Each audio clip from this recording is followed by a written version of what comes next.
Yemen पर हमले की अमेरिका को जानकारी दी गई है। इजरायली रक्षा मंत्री योव गैलेंट ने यह जानकारी दी है अमेरिका को। योव गैलेंट ने लॉयड ऑस्टिन से बात कर बताया है कि किस तरह से यमन के इसी पोर्ट से, अल हुदैदा पोर्ट से इजराइल को बनाया गया था निशाना, और इजराइल ने ताजा हमलों में यह पोर्ट बर्बाद कर दिया है, तबाह कर दिया है।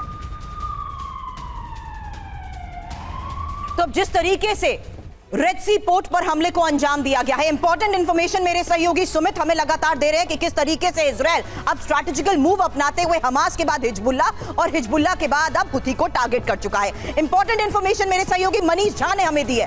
टाइमिंग इंपॉर्टेंट है क्योंकि आने वाले वक्त में यही नेतन्याहू अमेरिका जाने वाले हैं, और अमेरिका क्योंकि इजराइल का स्ट्रैटेजिकल पार्टनर है, इस लिहाज से यह देखना होगा वो अमेरिका जो अभी तक मिडिल ईस्ट में युद्ध विस्तार नहीं चाहता था, अब कैसा रिस्पॉन्ड करता है। क्योंकि अब डायरेक्ट अटैक अल हुदैदा में हुआ है, तो लेबनान के बाद यमन के इस ऑपरेशन को लेकर जो इंफॉर्मेशन सामने आई है उसकी ये दो महत्वपूर्ण तस्वीरें और दो महत्वपूर्ण बयान, जहां आपको बता दें योव गैलेंट ने लॉयड ऑस्टिन को फोन किया है, और इस कम्युनिकेशन का मतलब समझिए, क्योंकि यहां यमन में हुती पर हमले की जानकारी साझा की गई है, इंफॉर्मेशन दी गई है, और हुती के खात्मे के लिए अमेरिका के समर्थन को लेकर जिस तरीके से हम चर्चा करते हैं, लॉयड ऑस्टिन ने इजराइल की सुरक्षा की गारंटी अब यहां पर दे दी है। और मायने क्या है, क्योंकि यमन में और भी विध्वंसक हमले होंगे। अब यमन में विध्वंसक हमलों का मतलब भी समझ लीजिए, क्योंकि हुती पर हमले के लिए अमेरिका का समर्थन अगर सामने आता है तो जाहिर सी बात है हुती भी तबाही मचाएगा, और हुती की तबाही के लिए अमेरिका अगर हथियार देता है तो हुती को समर्थन करने के लिए ईरान भी यहां पर है। लेकिन अब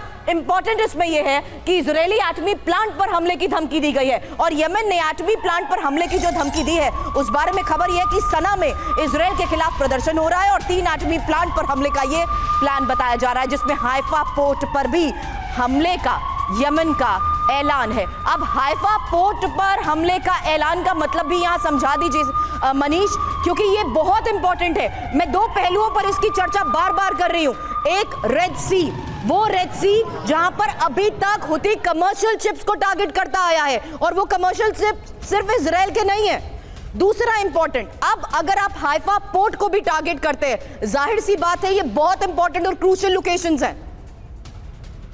बिल्कुल, देखिए यमन के अल हुदैदा पोर्ट पर हमले के खिलाफ जिस तरह से यमन में आवाजें उठ रही है, यमन की तरफ से ऐलान किया गया है कि वो इजराइल के न्यूक्लियर प्लांट जो कि डिमोना में है उस पर वो अटैक करेगा। इसके अलावा हाइफा पोर्ट उस पर अटैक करेगा जो कि इजराइल का सबसे बड़ा पोर्ट है, और इसके अलावा अस्कलोन में जो ऑयल रिफाइनरी है उस पर अटैक करेगा। अब वो कितना कामयाब होता है ये तो देखने वाली बात है, लेकिन चूंकि मैं इन तीनों साइट पर गया हूं, देखिए मिलिट्री पर्सपेक्टिव से ये तीनों बहुत ही इंपॉर्टेंट जगह है। लेकिन अगर आप देखें तो जिस तरह से अल हुदैदा पोर्ट पर हमला किया इजराइल ने, तो यमन कह रहा है कि हम आपके एटमी प्लांट पर हमला करने जा रहे हैं। एटमी प्लांट पर हमला करने का ख्वाब न केवल हुती के बल्कि हिजबुल्ला, हमास के अलावा ईरान के पास भी था। ईरान ने भी हमला करने की कोशिश की थी। उस डिमोना एटमी प्लांट पर हमला करने में अब ऐलान किया है हुती ने। तो आप देखिए कि ये जंग बढ़ रही है। अगर ये जंग केवल कल खत्म होती तो हम कह सकते थे कि इजराइल जीत गया है, लेकिन चूंकि अब इस जंग का स्कोप बढ़ गया, अब ये स्कोप इस हद तक बढ़ गया है कि इसमें मिडिल ईस्ट के कई और देशों को शामिल होना पड़ेगा, क्योंकि अब अमेरिका की यहां पर एक्टिव पार्टिसिपेशन चाहिए। लगातार बैलिस्टिक मिसाइल से यमन की तरफ से हमले होंगे। हुती टारगेट करने की कोशिश करेगा एटमी प्लांट को, वो टारगेट करने की कोशिश करेगा हाइफा पोर्ट को। तो ऐसी स्थिति में रेड सी में उसे मार गिराने के लिए इजराइल को अमेरिकी नेवी की भी सपोर्ट की जरूरत चाहिए, और जितना अमेरिकी नेवी वहां सपोर्ट करेगा, एक्टिव पार्टिसिपेट करेगा, मिडिल ईस्ट की जो सिचुएशन है वो बिगड़ती जाएगी, और यही सबसे बड़ी मुसीबत है। यही देखने वाली बात होगी। अगला एक हफ्ता बेहद इंपॉर्टेंट है। बिल्कुल, और इसीलिए मनीष हम कह रहे हैं कि मिडिल ईस्ट में महाविध्वंस का ऐसा लगता है कि नया चैप्टर खुल गया है।